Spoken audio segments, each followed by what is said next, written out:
Morning now. Everyone hear me fine? No Chubby, I'm afraid. Turtle. I'm afraid it's Turtle attacks today, Jack. Turtle defenses will be next week, I think. You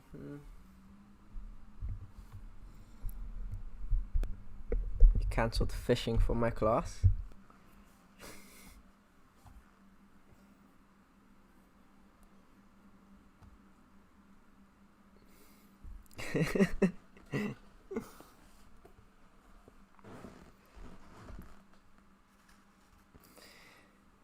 Alright, let's see what's in store for today. I always forget my drawing tool. Let me get that out real quick.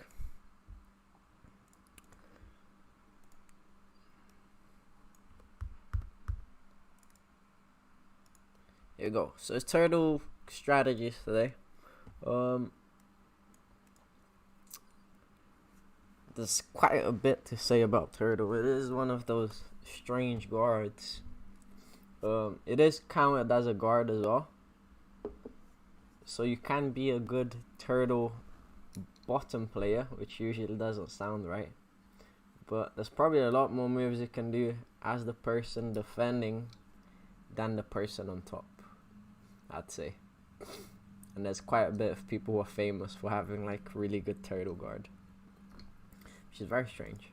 But in terms of attacks, this is the main cycle that you're gonna go through.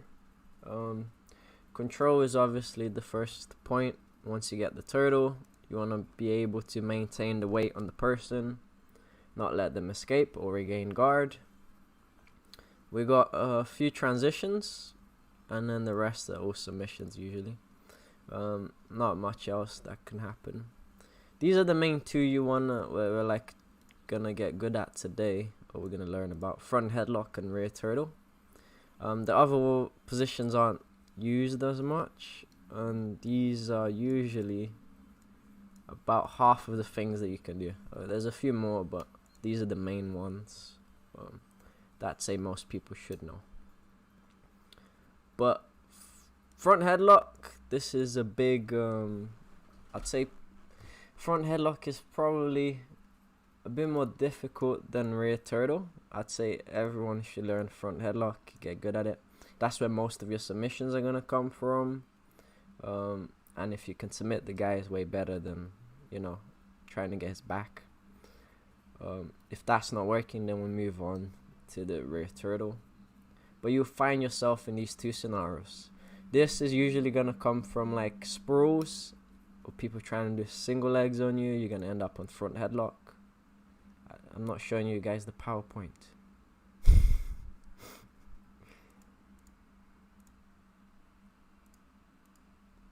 Blooper reel again. Okay. Here it is. Alright, so these are the main moves from front headlock. These are the main moves from crucifixes. But like I said, the front headlock's gonna usually come from the sprawls and the single leg defenses, while the rear turtle is gonna be usually like you've almost passed someone's guard and they turtled to avoid the points. And these are the kind of things we're gonna look at. Alright, any questions so far? All good?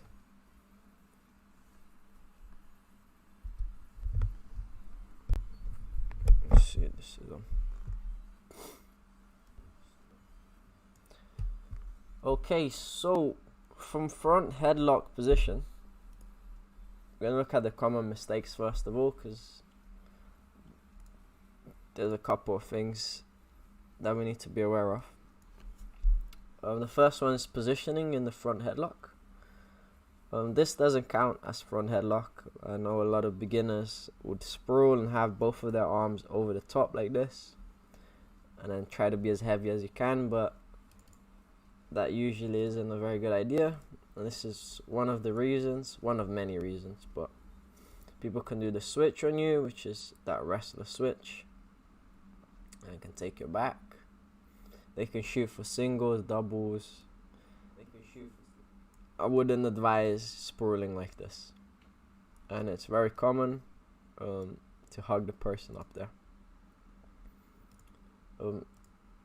You might be doing a good job sprawling on the person again, but you might leave the legs really close, which allows the person to shoot for singles there and getting behind you. So I'd say these are the ones that people get caught with the most, in my opinion. The switches and the single legs. The single legs come more often when you're trying to spin towards the back and someone catches your leg. So if you imagine if Kiwi here start running towards that direction, and usually the person just catches that leg and single legs you. It must happen to all of us. Now, these are just some things that you need to watch out for. So the correct headlock positioning now. I'm gonna do it here. It's not perfect because I can't put too much weight. But here it is. You want one hand as a chin strap, or at least a headlock of some sort. Okay. And your shoulder is gonna be the main controlling point here. Your shoulder is gonna be digging into the back of their neck or back of their shoulder as well. And that's half of the pressure there. So my shoulder on the back of the neck. And then I need to keep my legs away. So I'm going to sprawl. And I'm going to dip my hip to one side. Like this. Okay. Because I want this leg to be really far wide. And this one for her not to be able to reach it. So this is our proper front headlock position control. Okay. You're never on your knees at any point. You're always kind of like on your toes. You can put this knee down. And the other one is like up. But you want to be generating as much weight as you can on the person's neck. And there's like 500 reasons why, but the main two are avoiding the singles, and the second one is avoiding the guard pull. Like if there's so much pressure on someone's neck, they can't kind of sit up to stop regaining guard, which is very common with guard players. The wrestlers, they'll try to like single leg you obviously, while the guard players, they're usually trying to roll onto their side or pull guard. So this is how to keep them down. Okay? It's not like a resting position. You want to be constantly active here, which is what I'm going to show on this neck glide.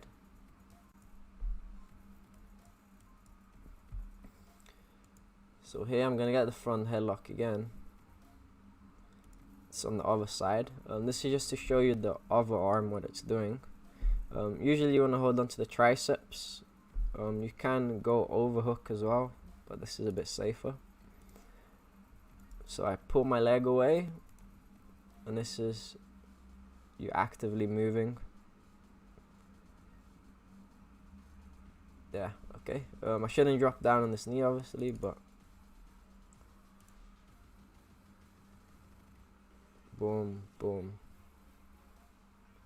And keep the leg away. Alrighty, so this is, if you want to get anything out of the lesson, this is probably the gold thing here. If you get front headlock position, and you get good at this little transition here, if you just get good at being heavy on the person, the back of their neck, and pressuring here, the submissions, the back takes, everything's gonna come a little bit easier, especially the submissions, because this is a like phenomenal position to get good at. Not a lot of people are very good at it. Cool. Any questions so far? I know the sun is crazy. I can't even go to the parks anymore. I've tried going to the park with Kirstine this weekend, and my hay fever was like killing me.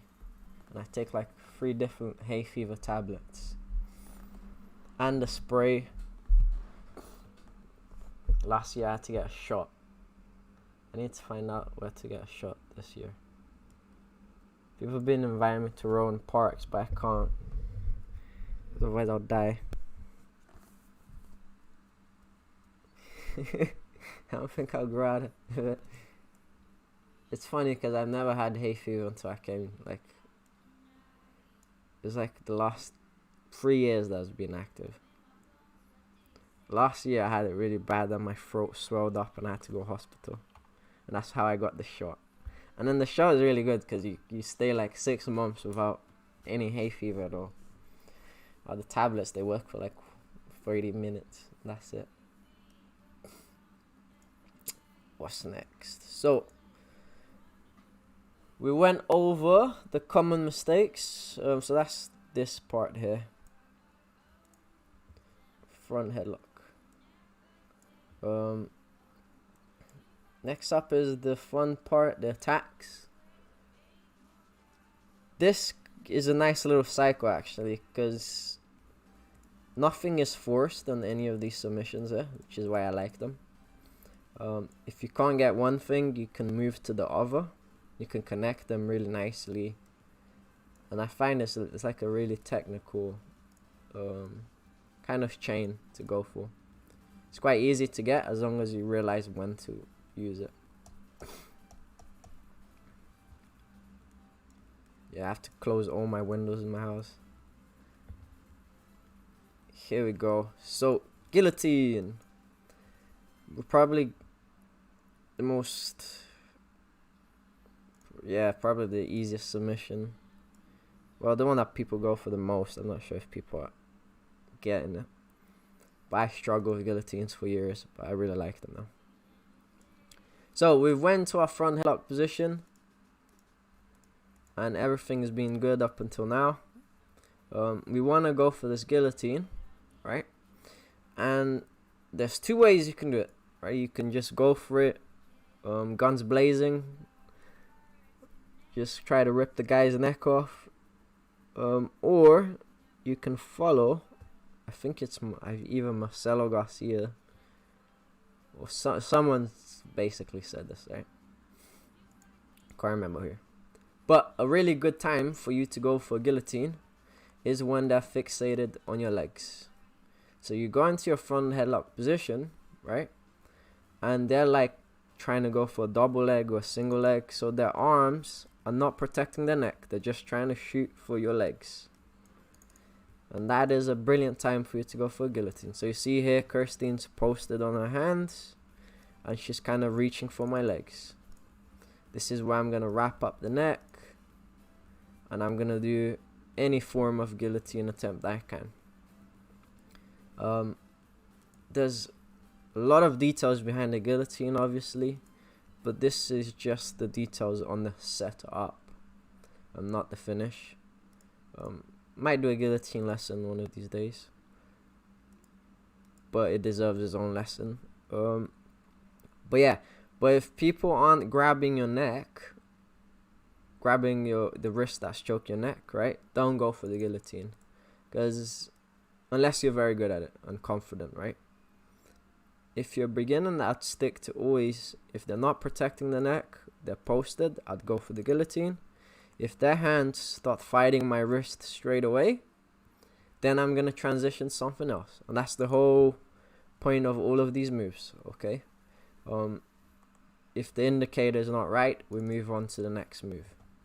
So for now, the key little things for the guillotine, the indicator we're saying, they're shooting for your legs, they're not protecting their neck. So their neck is free now, so we shoot for our guillotine. Right? Anaconda choke. So these are gonna be like your three amigos. Gonna be anaconda, guillotine, and darces. They're gonna be your main form of neck attacks from the front headlock.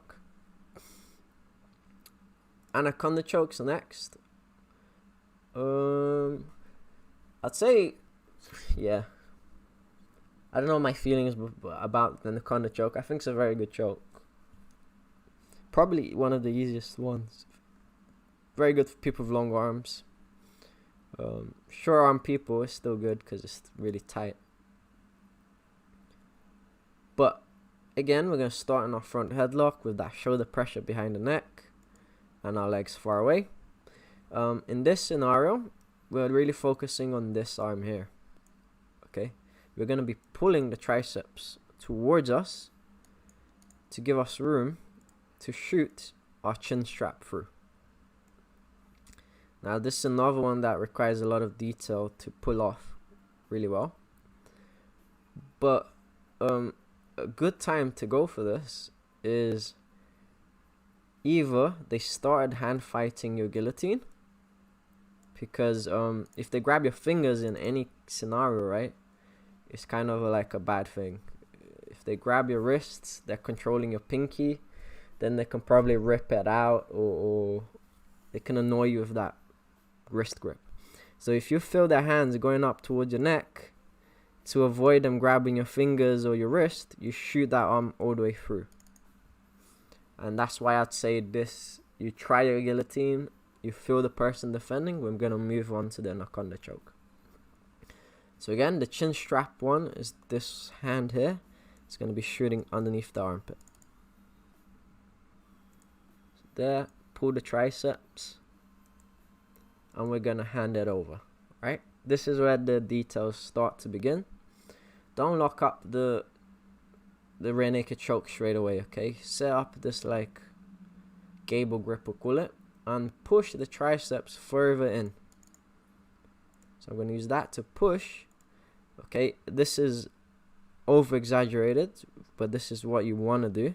You're probably not going to get this. You're going to get like a little minimum little push there, because the person's obviously posted on their elbow, so it's not so easy to push it, but you do your best to push it across. If it does come across, happy days, you got really tight. And now this is the hard part. You can lock it up and try to squeeze and finish, okay? You don't have to roll the person. You can try to finish it from here, and I've seen it happen like loads of time, and I've been caught in one as well. But you can roll underneath, which is the most common one. Tuck your head in before you roll, otherwise the person's gonna roll over your whole neck, and that's gonna hurt. And now we're into good position, and here, because we rolled, the kind of like the tightness kind of loosened up a bit, so readjust again by using that gable grip. And here I reinforced it with my leg coming over the top to push Kirsten's triceps down while I lock it up, and then I squeeze. Okay, so again, a very detailed choke, but it's a really good one. Triceps is the main one here. The sprawling, like I said, they grab your wrist, shoot the arm through. First is the gable, push the triceps in, tuck your head in before the roll,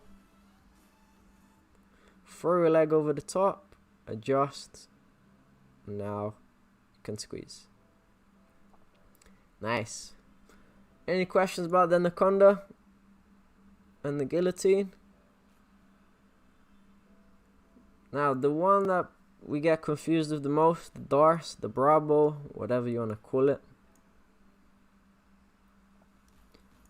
This is a bit confusing because it looks a lot like the anaconda, but it's a bit different, very different.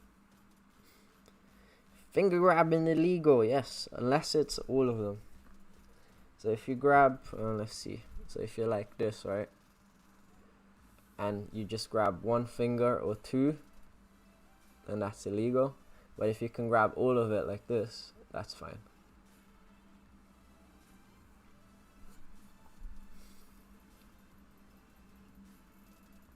Yeah, can't pull the fingers back. But to be honest, right, in these scenarios, the ref can't really see anything. And all you get is a warning if you bend someone's finger back. So in a comp scenario, just pull the fingers off. In training, you probably don't want to do that. That is probably why you got told off, yes. I remember someone pulling my fingers as well. It can't be you, can it?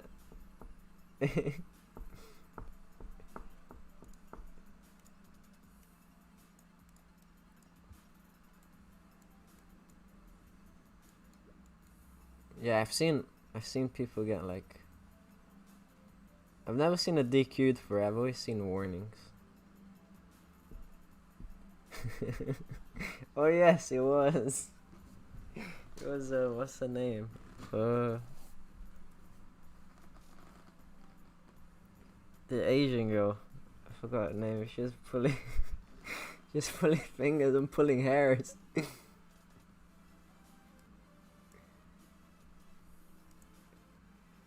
If I remember right, there was like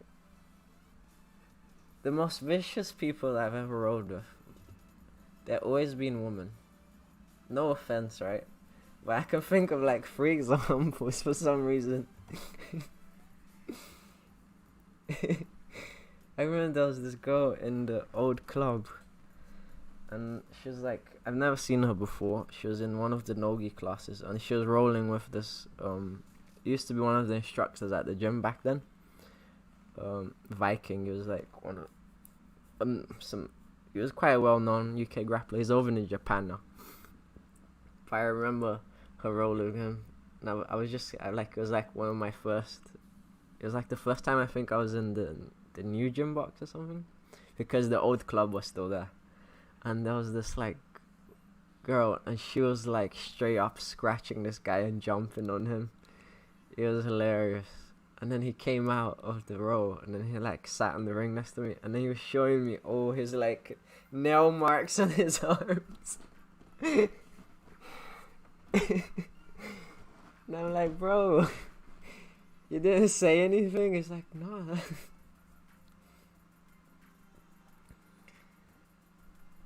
She actually became like really good afterwards. You're Sonia's friend. I don't know if you guys were back then. She's like Igor. She went to competitions and she used to smash everyone. But yeah, she was vicious.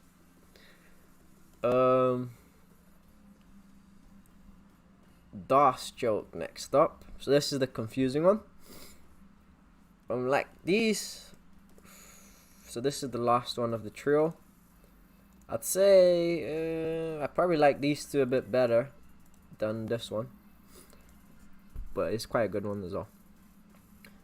So we went for our front headlock again. This time, instead of setting up the submissions from here, we're gonna walk all the way around like we're going for some sort of back take, right? So usually we spin and we take the back, but we're gonna leave our arms in the exact same place. Usually when we spin, right, we go like this, and then this arm usually goes to the other side, and then we start looking for the back or whatever.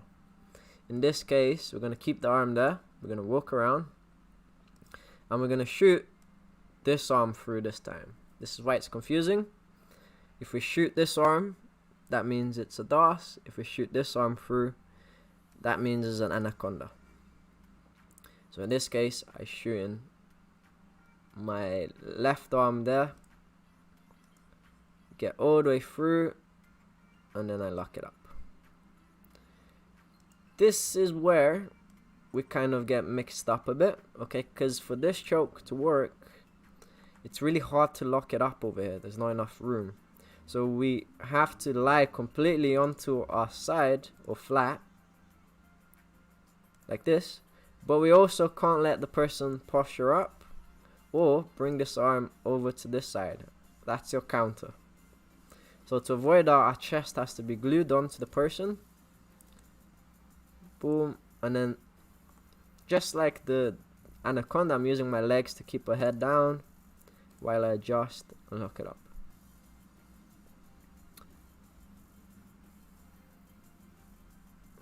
I'm always asking how to potato. The forward row potato. I don't know what happened to. Is it that one?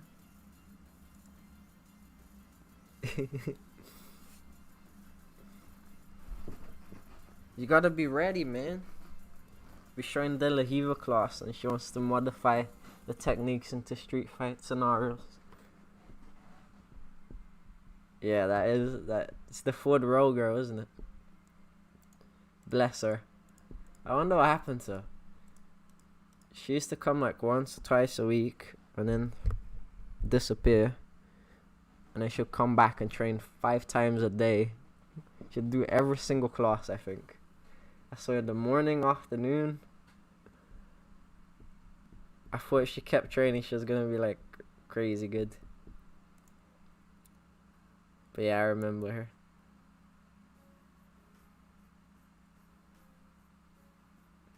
Oh, is that why she left? Oh, bless her. We tried self-defense classes once. It was a huge fail. It was really empty. It was like 6 people in the class. But yeah. I mean, probably the stuff that she was... the stuff that we were teaching was probably not efficient. Potato style. I wish it was. Potato style. You ever drilled with someone who just like basically just acts like a potato basically. You tap them and they roll onto their side. That's potato style. Christine was like a potato for like half of her jiu-jitsu career. She's the hardest person to drill with. And I kept telling her to stiffen up. Because everything I did, she would either fall over or she would just like collapse. What's next? So that was DOS. The next one is Peruvian necktie. This might be a surprise for all of you. This is a submission. I'm not very fond of it, but I thought I'd stick it out there because I was running out of moves. I think Ross really likes this. Or someone likes it, I can't remember who. The Peruvian, he breaks all the rules of Jiu-Jitsu. I don't even know how this works. But I've never seen it work actually. I think it works like against blue belts and white belts, but I don't think any black belt has ever tapped to this. But there we go. It is a good move. You're gonna take any grip that you can possibly get. This could be an S grip, a gable grip, a chin strap, whatever you want.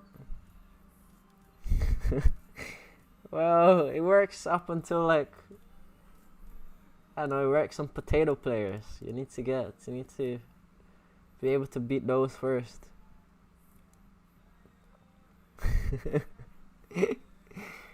I show you the counter so you never get caught again, Steven. And I bet all of you can think of the counter. Like, it doesn't take... Alright, but anyway, you're gonna jump up. You're gonna throw both your legs up like this. And you look silly as hell. But it happens. Even Kirsten's like, what the fuck is that? It's one of those good surprise moves, but anyway. So, all you need to do to avoid the stroke, it's one, when they jump up, you can literally just chuck them over to that side if you want. Especially a little green belt. Just like pick him up and power bomb him on his head in that direction. Because there's no weight on you. But the technical one is just get rid of these legs. You can jump over to this side or that side. This is the killer leg here. So if you are too fixated on the grips, you get choked. Just use your arms to do anything to these legs. You can always also, so you can't see the other leg here, but the other leg is behind your neck, and you can use your hand here to push that leg away. That's all it takes. But you can surprise people with it, and it's quite scary getting caught in this because it does feel like your head's gonna rip off. But once you know the counter, it's kind of like a joke after you learn it. So push that leg, or push this leg, Forget about the grips here, and you'll be free. Like, there's no pressure if the legs aren't there. Okay. See, Jack got in the white belt, so it does work. This is like that. Welcome to Jiu-Jitsu submission. Kaya Terra. Legend. Oh no. The Wi-Fi might be cutting off. He just went all 20p.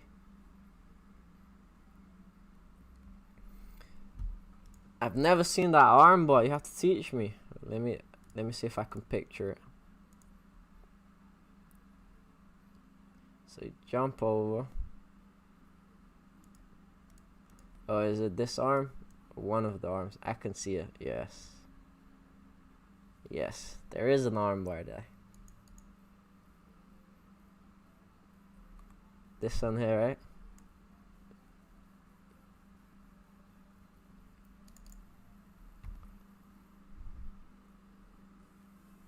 I think there's quite a few transitions. That's nice. I like that.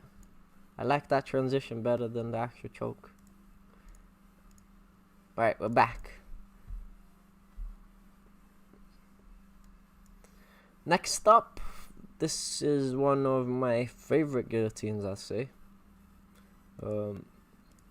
It's called, I think some people call it the ninja choke as well. But for this variation to work, it doesn't work all the time, obviously. It needs to be specifically when you can get the C grip on the person's elbow like this. And you can stuff it somewhere down there.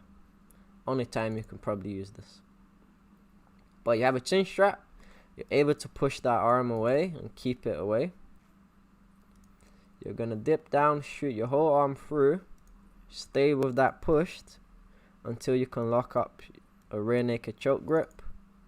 And then, very important, this is going to let go and come right into like their collarbone, which is there. But it's quite a nice choke. If they roll out, you follow them everywhere they go. But like I said, very specific. You have to get the C grip here onto the elbow and push it as far as you can while you adjust this elbow deep. And it can be quite difficult to get, but I do like going for it.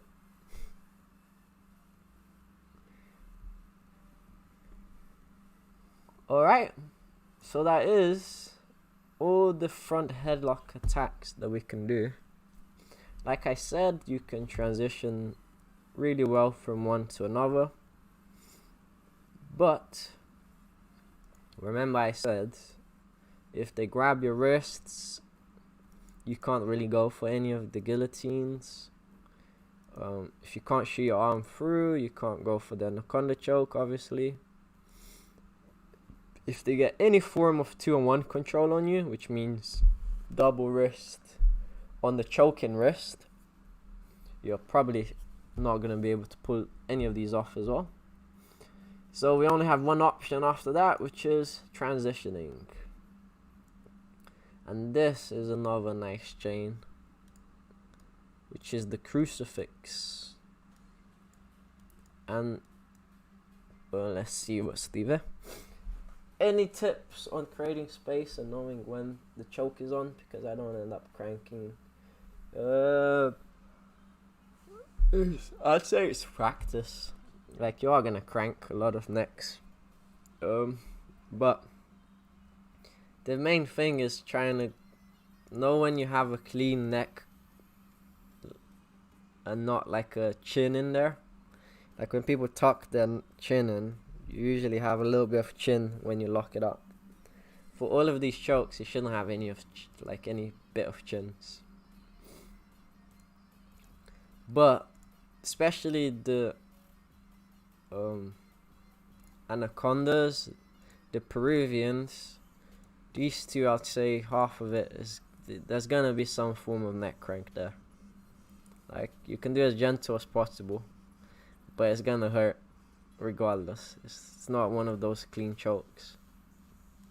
You can be, but in a scenario where you're gonna, in a competition scenario, you're gonna squeeze as hard as you can, aren't you? So you're gonna neck crank them regardless. For you to make it a clean choke, you have to use a slicing grip, which is, how can I explain it? You know a gi choke when we pull on the gi? Well, do you remember when we did the one arm choke?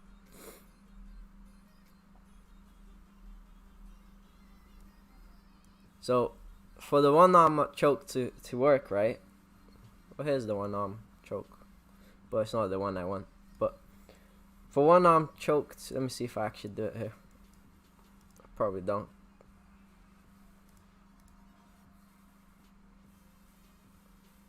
Alright, these, I don't think I'm gonna do it. Yeah.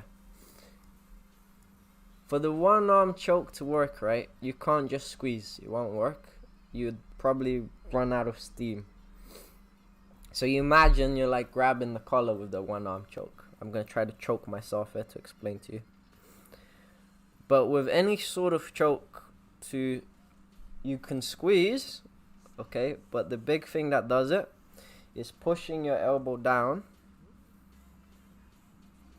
and pulling it across, if that makes sense. So I'm kind of gonna squeeze my elbow down and I'm gonna loosen so I can draw my elbow sideways, so it's almost like I'm pulling on the collar, but there's no collar. It's like an imaginary collar, and that's how you successfully choke someone gently, basically. With a rear naked choke, with like arm triangles, with brabos and darces, they all follow that same mechanic. So we've got the squeezes, which is one finish, and then we've got the extra detail there, which is pushing the elbow down and drawing it across, and that's what makes it really powerful. I don't know if it's a free video, but there's a really nice, I think it's Danaher. See if I can find it. Danaher. What's the name of the choke?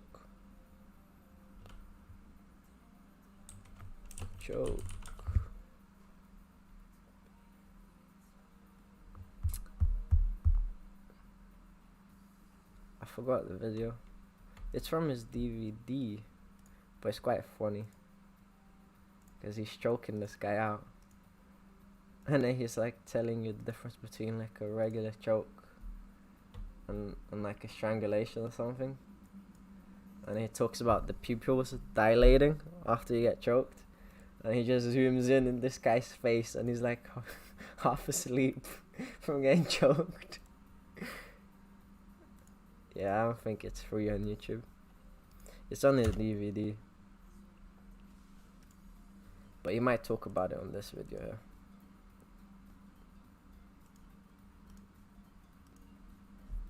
I'll just put it there on the chat.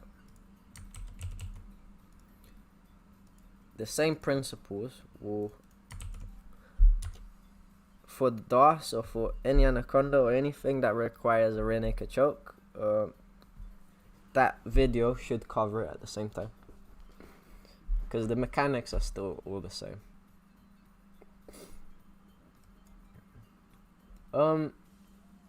What I'm gonna do, I think I'll save the side turtle for the next class because there's so much left. I rambled on a lot, and it's quite a detailed class. So let's see if you guys learn some stuff. What did I do? Oh.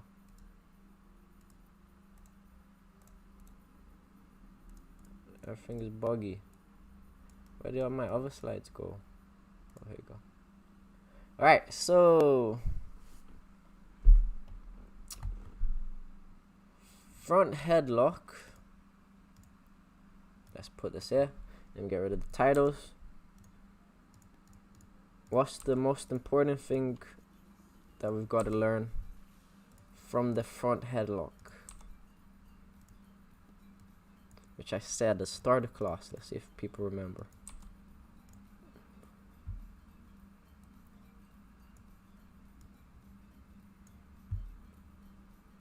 What's my optimum position from front headlock?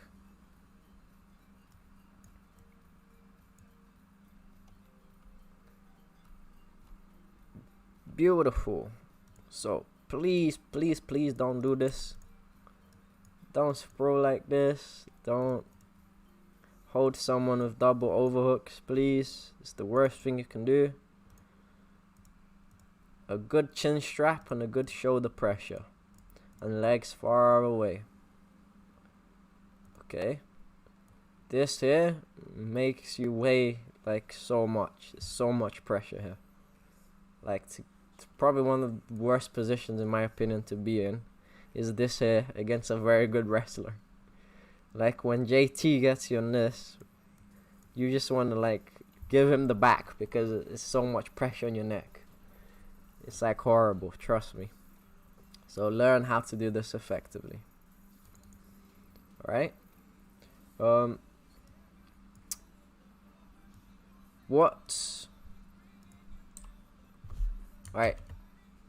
What's our go-to move when someone's shooting for our legs?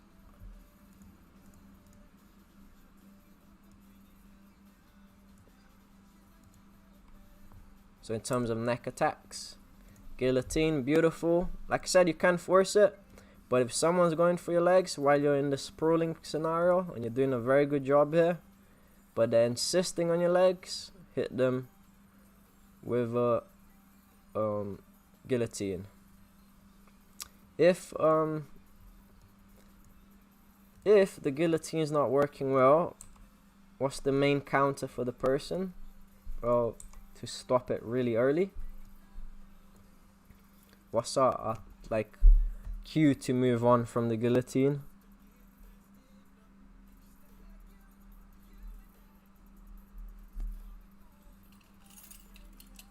See if anyone gets this one. It's the hard one.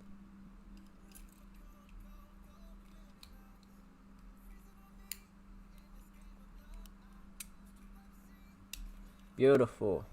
Nice. Yes, that's right. So that's the main one. You got the main thing, which is good.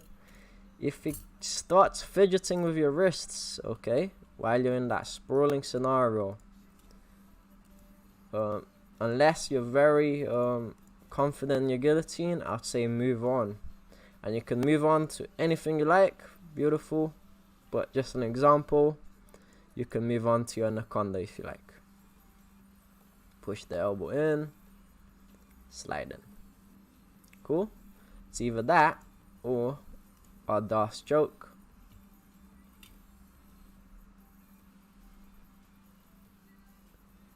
And later on, you will also see back attacks and crucifixes. Alright? But that's beautiful. That's the main thing I wanted. Let's see if there's anything else.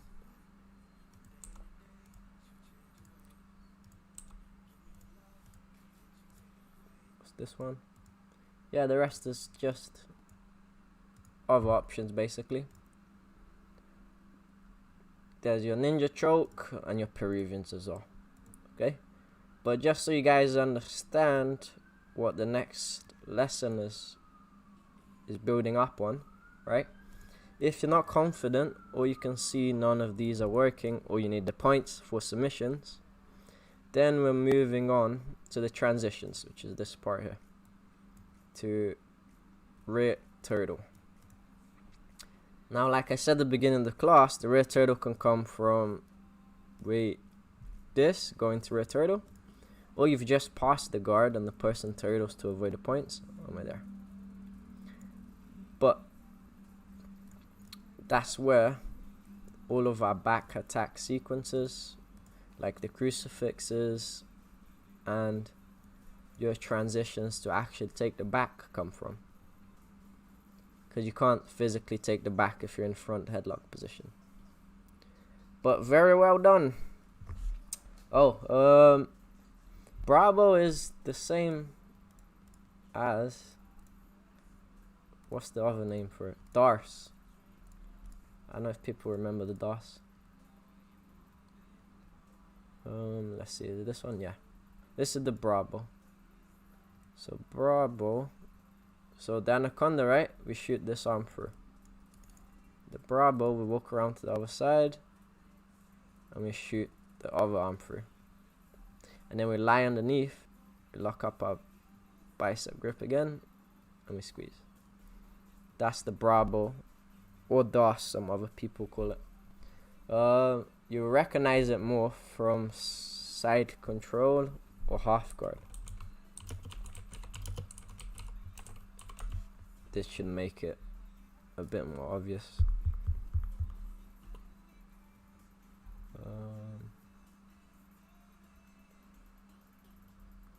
Where is it? This choker. It's the same one from side control. Side control or whatever it's called. Half guard as well. We see it a lot in Nogi. But it's just the turtle version of it, basically. Cool.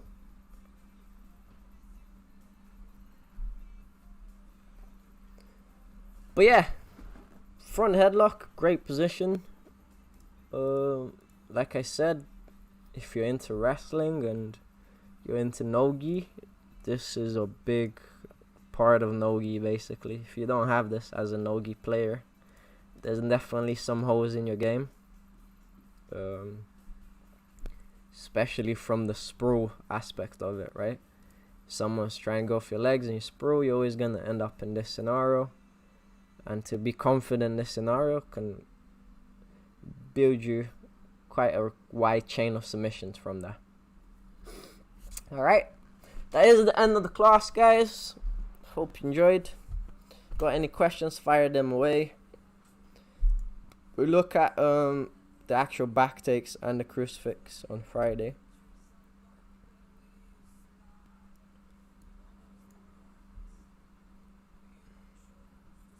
Can you invite me to an open mat, please? Even my even Raleigh stopped training now.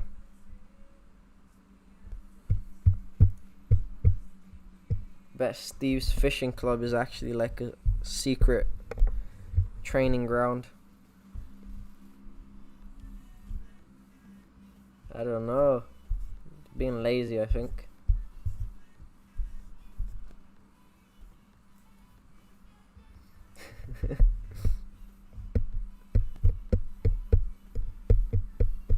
Fishing for Subs Club, yes.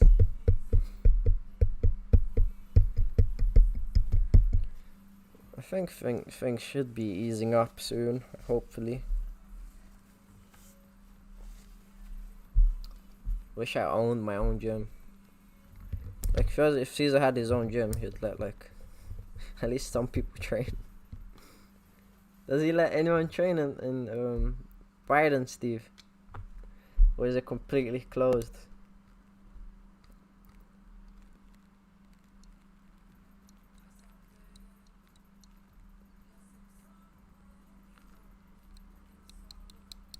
He's like, especially Caesar gym, because it's like secretly hidden as well. You got like a back entry, it's like perfect underground.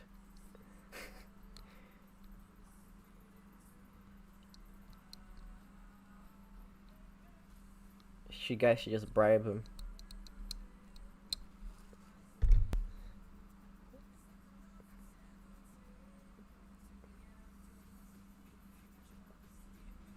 Yeah, I've been there like 3 times, I think.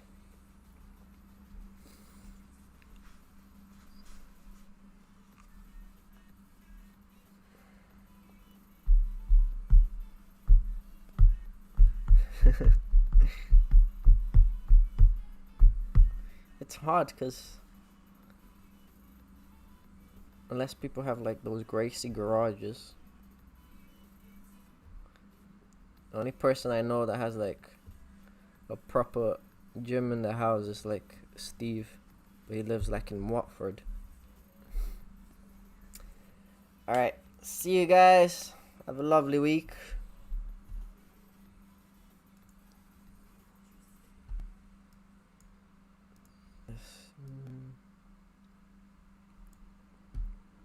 Whoops. Till next time. I'll make new thumbnails. I've been lazy with the thumbnails. Usually Kirstine makes them for me, but she's not here. I keep clickbaiting you all with Chubby. Alright. Bye bye.